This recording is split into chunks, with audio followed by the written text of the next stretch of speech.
NTPC और group D के लगातार चल रहे इस 27वें टेस्ट में आपका स्वागत है। दोस्तों देखिए, यह जो आज का टेस्ट है, आज के टेस्ट के सभी महत्वपूर्ण मैथ और रीजनिंग के प्रश्नों का ट्रिकी हल देखेंगे। देखिए पहला प्रश्न क्या कहता है। पहला प्रश्न है 1 घंटे का 1 मिनट 12 सेकेंड कितना प्रतिशत है। यह मिनट है, यह घंटा है, गौर कीजिए। 1 मिनट 12 सेकेंड, 1 मिनट का मतलब हुआ 60 और 12 सेकेंड मतलब हो गया 60 सेकेंड 12 सेकेंड 72 सेकेंड। ठीक है, सेकेंड में आ गया दोस्तों। इसको परसेंटेज में लाना है, कितना प्रतिशत है, तो 100 से गुना करेंगे प्रतिशत निकालने के लिए। और 1 घंटा का कहता है, 1 घंटा में 60 मिनट होता है और उसको सेकंड बदलना है तो फिर 60 चाहिए। 2 0 खत्म हो गया, 6 के 36 दूनी 72 यानी 2% हो गया। कितना हो गया, 2% हो गया। ठीक है दोस्तों, चलिए आगे बढ़ते हैं, अगले क्वेश्चन को देखते हैं। क्वेश्चन नंबर ये जो 7 कहता है, यदि मशीन 10 जूल प्रति सेकेंड की दर से कार्य करे तो उसकी शक्ति P बराबर आप जानते हैं क्या होता है, W/T। और यहाँ क्या कहता है 10 जूल, तो ये 10 जूल जो है इसका कार्य हो गया। ठीक है, और क्या कहता है कि यह प्रति सेकेंड, तो 1 सेकेंड का मतलब एक ही हो गया ना, सेकेंड प्रति सेकेंड है, तो जो शक्ति होगा यही हो जाएगा 10 वाट का हो जाएगा। क्या हो जाएगा, 10 वाट का। आगे बढ़ते देखते हैं अगला प्रश्न क्या कहता है। अगला प्रश्न देखिए, क्वेश्चन नंबर 11 है। कहता है नीचे कुछ कथन दिए गए हैं, निष्कर्ष दिए गए हैं, आपको इसको देखना है। पहले कथन को पढ़िए। क्या कहता है, कुछ राजा रानियां हैं, ये राजा हुए, ये रानी हुए, ये किंग हो गए, ये क्वीन हो गए, कुछ राजा रानियां हैं। फिर क्या कहता है, सभी रानियां सुंदर है और यही रानियां क्या है, ब्यूटीफुल है, नहीं ब्यूटीफुल है। फिर क्या कहता है, सभी राजा सुंदर हैं, क्या सभी राजा सुंदर होगा, ये तो कदापि नहीं होगा। जब राजा ही, कुछ राजा ही रानियां हैं तो फिर सभी राजा कैसे हो सकता है सुंदर, नहीं।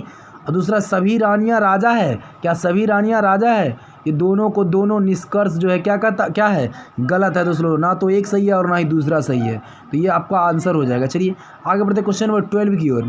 क्या कहता है, बयान को पढ़े और दिए गए विकल्पों से एक निष्कर्ष चयन करें।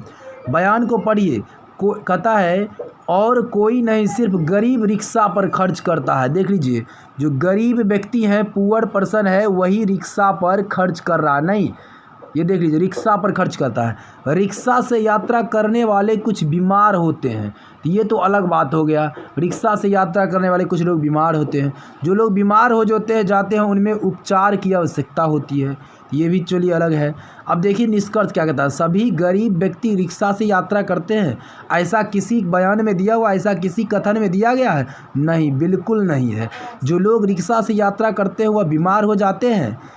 देखिए यहाँ कहता है कि रिक्शा से यात्रा करने वाले कुछ लोग बीमार होते हैं, ऐसा नहीं है कि जो रिक्शा से यात्रा करता सभी की सभी बीमार हो जाते हैं, ये भी गलत हो गया। कहता जो सारे गरीब व्यक्ति बीमार हो जाते हैं, ऐसा भी नहीं है। जो लोग बीमार हो जाती है, यहाँ सारे गरीब का बात ही नहीं है। ठीक है, गरीब रिक्शा पर खर्च करता है ये बात है, लेकिन इसमें ये नहीं है। तो जो रिक्शा, यहाँ रिक्शा होना चाहिए, ये सुधार कर लीजिए, रिक्शा है, ठीक है ना। तो रिक्शा से यात्रा करते हुए सारे गरीब हैं, ये चीज़ है। यह क्योंकि गरीब व्यक्ति ही रिक्शा पर खर्च कर सकता है, इसीलिए रिक्शा पर जो है चलता है वह गरीब है। ठीक है, तो स्पष्ट यही हो गया आपका आंसर। चलिए आगे बढ़ते हैं अगले क्वेश्चन की ओर। अगला क्वेश्चन देखिए, ये क्वेश्चन नंबर 14। आज कुछ आसान प्रश्नों का ही सेटिंग किया गया था। ठीक है, तो ये जो प्रश्न है आपका, देखिए माध्य ज्ञात करना है। तो माध्य ज्ञात करने में तो आप जानते हैं कि जोड़ करके भाग दे दीजिए। 8 7 15 20 25 29 32 34 36, कितना गया, 36। और वो कितना गया, 8, भाग दीजिए। 8 चौक 32, 8 5 40, ठीक है, 36 यानी 4.6 हो जाएगा, 4.5 हो जाएगा। अगला क्वेश्चन नंबर देखिए 15 क्या कहता है, नदी से एक 100 मीटर दूरी पर, ये मान लीजिए नदी है, ठीक है, यहाँ से 100 मीटर दूरी पर, यहाँ से ये 100 मीटर की दूरी पर, ये 100 मीटर की दूरी पर ये धारा बह रहा है आपका, ये नदी है, ये आपका नदी बह रहा है। ठीक है, ये 100 मीटर की दूरी पर मीनार का उन्नयन कोण 45 डिग्री बनती है। यहाँ पर जो मीनार है इसका जो 45 डिग्री कोण बनता है, ये क्या बनता है, ये क्या बनता है, 45 डिग्री कोण बनता है। ये थोड़ा स्ट्रेट होगा, ये क्या होगा, थोड़ा सीधा रहेगा। ठीक है दोस्तों, बस मान लीजिए, ठीक है ना, मान लीजिए। चलिए इसको क्या कहता है, देखिए 45 डिग्री का ये कोण बनता है, ये 45 डिग्री बनता है। तो ऊंचाई ज्ञात करना, ये ज्ञात करना है। तो आप जानते हैं ये क्या हो गया, आधार, ये क्या हो गया, लंब। और आधार लंब के लिए आपको 10 लेना पड़ता है, tan 45 डिग्री बराबर लंब बट्टा आधार h बट्टे 100 हो जाएगा। तो tan 45 डिग्री मान 1 होता है, यानी h बट्टा 100 हो जाएगा। तो h बराबर भी कितना हो जाएगा, 100 हो जाएगा। ऊंचाई भी कितना हो जाएगा, 100 मीटर हो जाएगा। ठीक है दोस्तों, बहुत ही आसान था। चलिए आगे बढ़ते हैं अगले क्वेश्चन के। क्वेश्चन नंबर 16 क्या कहता है देखते हैं।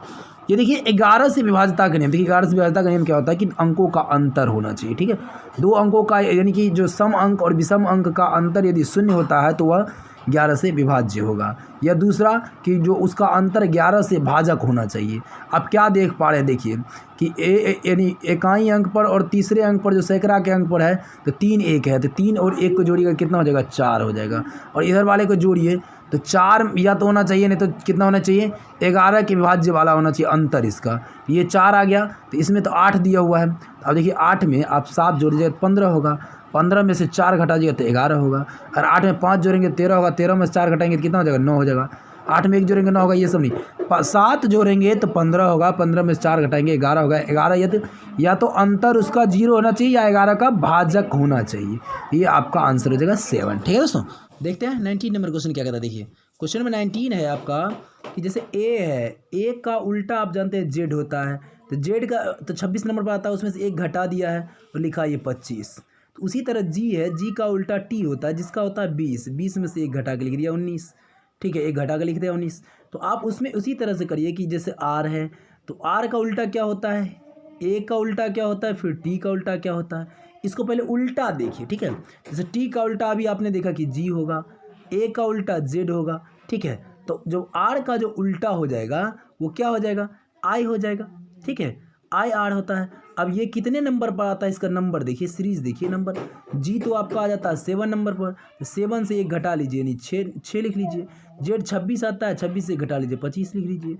अब यहाँ ये कितने नंबर पर आता है, ये आई है, आई आता है कितना नंबर पर, 9 नंबर पर, तो 1 घटा लीजिए 8 हो जाएगा। आप इसको जोड़ दीजिए, जोड़िएगा तो 39 आ जाएगा। ठीक है, एकदम सिंपल। अब अगला देखिए क्वेश्चन नंबर क्या कहता है 20। ये देखिए 42 है, 63 है और 140 का मौसक ज्ञात करना है। तो महत्तम तो आप जानते ही मैक्सिमम होता है, जैसे 14 ऑप्शन से ही लीजिए ना। क्या 9 से सम भाग लेगा, लगेगा ही नहीं। 21 से सम भाग लेगा, लगेगा ही नहीं। और 14 से भाग लगेगा, 14 से भी सम में नहीं लगेगा, यानी आपका 7 ही हो जाएगा ऑप्शन। ठीक है, बस ज़्यादा सोचने की बात नहीं है इसमें।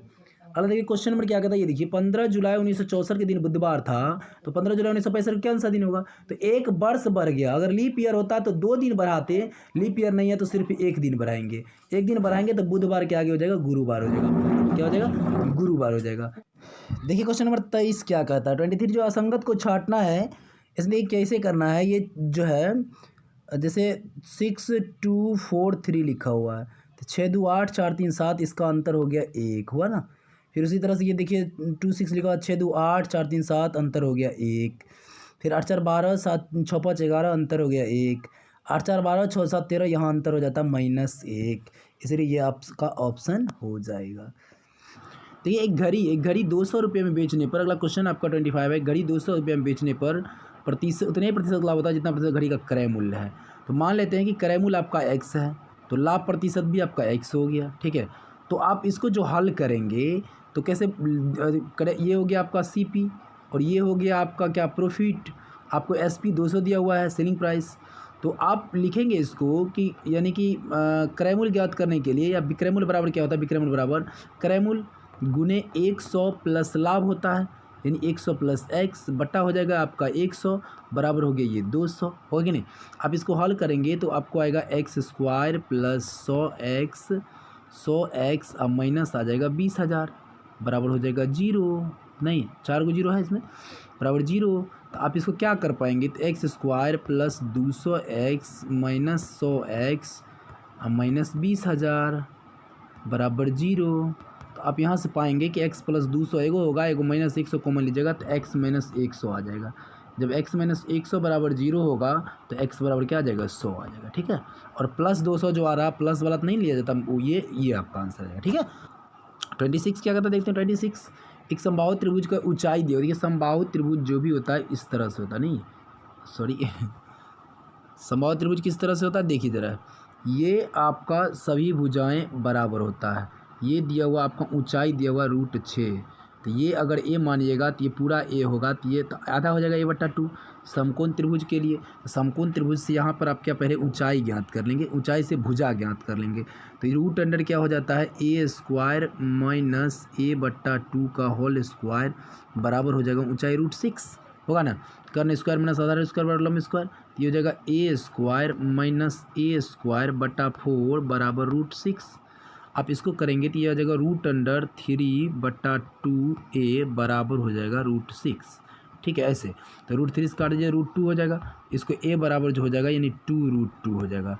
a बराबर 2√2 हुआ तो समबाहु त्रिभुज क्षेत्रफल होता है √3/4 गुने भुजा स्क्वायर, यानी एक जगह हो गया ये 2√2 और फिर गुने हो जाएगा फिर 2√2। तो आप क्या पाएंगे 2 से 2 दूनी 4 4 खत्म, यानी √3 गुने कुल मिलाकर आ जाएगा ये √2 गुने √2 तो 2 और √3 हो जाएगा, 2√3 आपका आंसर हो जाएगा। ठीक है दोस्तों, चलिए आगे बढ़ते हैं अगले क्वेश्चन की। अगला क्वेश्चन जो आपका देखिए ये 3 4 का जो है इस सीरीज बनता है, 3 या 4 का बनता है मैक्सिमम। तो आपका जब इसमें बैठाएंगे इस पहले ऑप्शन को ही तो GFEI करके फिर IGEG और उसके बाद क्या आ जाता है FE करके, और उसके बाद फिर आ जाएगा II, ठीक है,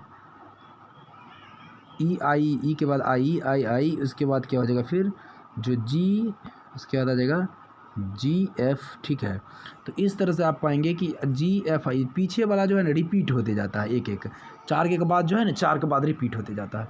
ये पहला ऑप्शन आपका हो जाएगा। ठीक है, आगे बढ़ते देखिए अगला क्वेश्चन नंबर 29 क्या कहता है, देखिए 29 नंबर 16 पैर और 16 पैर और क्या था भेड़ और गरेडियों के एक समूह में 16 पैर हैं। तो भेड़ भी है, कुछ भेड़ है, कुछ गरेडिया है, 16 पैर हैं और सिरों की संख्या 10, सिरों की संख्या से 10 अधिक है। यानी पैर अगर आपका आ गया 16 तो सिर कितना है, सिर है 6 गो। ठीक है, समझ में आ रहा है, सिर कितना है 6 गो, तब ना 10 अधिक है। अब आपको इसका ट्रिक्स बताए हुए हैं, क्या बताए हुए हैं कि पैर की संख्या में आप 2 से भाग दीजिए, 16 में 2 से भाग दीजिएगा 8 और सिर की संख्या घटा दीजिए, कितना देगा 2। और यह जो आएगा वह मैक्सिमम पैर वाले, मैक्सिमम पैर का कौन था, भेड़ था, तो भेड़ की संख्या हो जाएगा 2। ठीक है, आगे बढ़ते हैं अगले क्वेश्चन के। क्वेश्चन नंबर 31 क्या कहता है, देखिए 31 है प्रसारण दिया हुआ 289 का वर्गमूल निकाल लेंगे तो विचलन उसका निकल जाएगा 17। आगे देखते क्वेश्चन नंबर 32 क्या कहता है, 12 व्यक्ति किसी काम को 20 दिन में करता है। देखिए 12 व्यक्ति किसी काम को 20 दिन में करेगा तो एक व्यक्ति तो ज़्यादा दिन लगेगा, तो 20 गुने 12 से 10 व्यक्ति, बस इजी है एकदम। देखिए 20 गुने 12/10, 10 दूनी 20, 12 दूनी 24 ना, 24 हो जाएगा दिन। आगे बढ़ते अगला क्वेश्चन क्या कहता है, तो कौन पूर्ण वर्ग भी पूर्ण घटवृत्त। आप जानते हैं कि 4 का जब स्क्वायर होता है यानी क्यूब होता है वो 64 भी होता है, और यह 8 का वर्ग भी होता है 81। तो यही है जो पूर्ण वर्ग भी है घन भी है। 343 सिर्फ 7 का क्यूब है, 7 का वर्ग नहीं, किसी का वर्ग नहीं है। 125 सिर्फ 5 का क्यूब, किसी का वर्ग नहीं है। 81 किसी का क्यूब है, क्या कहते हैं वर्ग नहीं है, नहीं क्यूब भी नहीं है, यानी वर्ग है 9 का वर्ग है, क्यूब नहीं है। ठीक है, 9 का वर्ग है 9 81। आगे बढ़ते अगले क्वेश्चन के। क्वेश्चन नंबर ये देखिए, क्वेश्चन नंबर ये क्या कहता है, क्वेश्चन नंबर 35 उत्तर बताने वाली संख्या चुन के बताइए। देखिए 56 है और 72 है। अब 56 72 में क्या एडजस्ट करेंगे जो 7 9 का। देखिए 7 9 किसी के पहाड़ा में नहीं आता, ये बात समझ लीजिए। जब किसी के पहाड़ा में नहीं आता मतलब कुछ लॉजिक इसमें ऐसा है जो कि समझ लीजिए जो उल्टा पुल्टा अंक रखा होगा नहीं।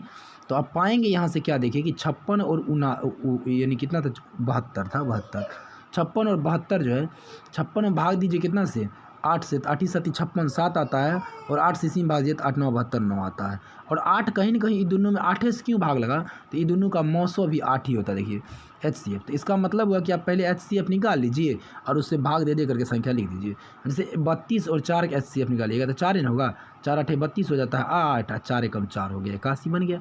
उसी तरह से आप पाएंगे जब 49 और 42 में तो हमको लगता है 7 हो जाएगा HCF 7, तो 7 से भाग देंगे 7 से 7 और 7 से 42 6 76 आपका आंसर आ जाएगा। ठीक है, चलिए आगे बढ़ते हैं अगले क्वेश्चन की। क्वेश्चन नंबर ये क्या कहता है 36 की, मतलब 20 वर्ष पहले मेरी आयु वर्तमान आयु की 1/3 गुनी थी।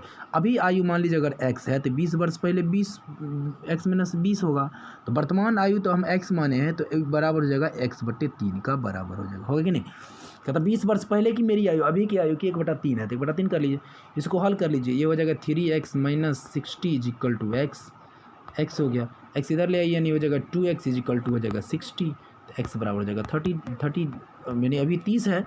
अब वो यहाँ इसको बना भी सकते हैं, कैसे चेक भी कर सकते हैं। तो अब देखिए कि 30 है, जैसे तो 30 में से 20 घटाइए तो 10 बरस, और 30 में 3 से भाग दीजिए तो एक ये कितना हो जाएगा, 10 में 10 बरस आएगा। दोनों बराबर है कि नहीं, यानी 30 ही आपका एग्जैक्ट आंसर है। अब देखिए यहाँ पर क्या कहता है, एक बंटन माध्य 24 है का मानक विचलन 6 है, तो विचलन गुणांक का मान ज्ञात कीजिए। अब यहाँ देखिए जो इसका मान क्या होगा, 6 है, 24 है, 6 विचलन है और 24 इसका माध्य है। विचलन गुणांक का मान ज्ञात करना है और ये परसेंटेज में दिया हुआ तो आप 100 से गुना कर लेंगे। 6 चौक 24, 4 से काट दीजिए 25% आपका आंसर आ जाएगा। ठीक है, आगे बढ़ते अगले क्वेश्चन करते। क्वेश्चन क्या कहते हैं देखते हैं। देखिए क्वेश्चन है कि 5 मित्र ब्रजेश, फिरोज ये सब है, कहता भिन्न भिन्न है, ठीक है, भार भिन्न है। फिरोज केवल जय से भारी है, तो फिरोज जो है यह केवल जय से भारी है, जय से भारी है।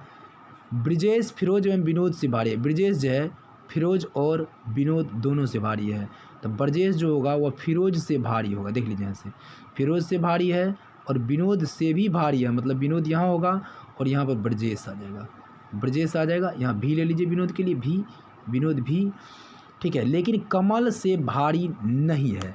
अब ये जो ब्रजेश है कमल से भारी नहीं है, तो कमल कहाँ होगा, सो देखिए कमल से भारी नहीं है तो कमल कहाँ होगा, इसका तो कोई अभी अति पता नहीं है। नहीं पता, उनमें तीसरा सबसे भारी कौन है, तो यह देखिए कमल से भारी नहीं है लेकिन बाकी सबसे भारी है, इसका मतलब तो यहाँ पर आ जाएगा कमल बीच में आ जाएगा। ठीक है, जब कमल यहाँ बीच में आ जाएगा तो आप यहाँ पाएंगे कि सबसे तीसरा भारी में आ जाएगा विनोद की संख्या। कौन आ जाएगा, विनोद हो जाएगा, विनोद हो जाएगा, विनोद आपका आंसर हो जाएगा।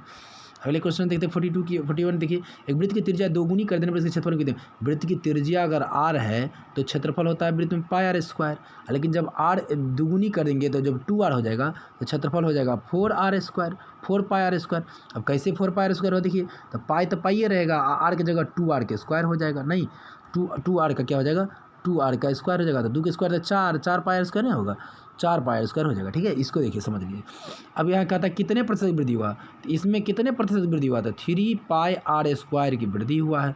अब प्रतिशत वृद्धि इसमें πr² पर हुआ है तो बट्टा πr² हो गया गुने 100 कर लीजिएगा, πr² कैंसिल, 3 गुने 100, 300% हो जाएगा आंसर, 300%। देखते हैं 42 नंबर क्या कहता है। देखिए कि मेरी एडम के दादा के इकलौते पुत्र की पोती है। देखिए ये है मेरी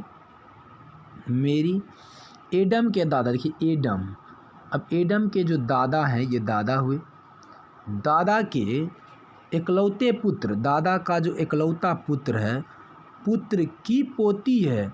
अब ये पुत्र की क्या है, पोती है। अब यहाँ एक बात देखिए, फिर कहता है एडम का कोई भाई या बहन नहीं है, एडम का दूसरा कोई भाई बहन नहीं है। तो जब एडम के ये दादा हुए, दादा का पुत्र जो हुआ वो हो सकता है तो पिता भी हो सकता है एडम का, या चाचा भी हो सकता है। अब इस पुत्र की ये कौन है, सो पोती है, ये पुत्र की क्या है, पोती है।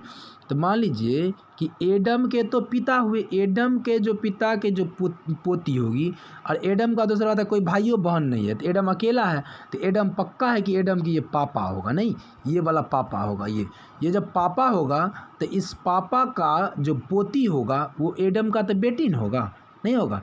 जब पापा का, आपके पापा का जो पोती होगी वह आपका तो पुत्र ही होगा या पुत्री होगी, यही आपका आंसर आ जाएगा। ठीक है, चलिए आगे बढ़ते हैं अगले प्रश्न की ओर। अगला प्रश्न क्या कहता है देखते हैं जरा। क्वेश्चन नंबर ये रहा 45। तो दो समपूरक कोणों का अनुपात, समपूरक कोण का मतलब दो कोणों की 180 डिग्री, 13x + 5x बराबर 180।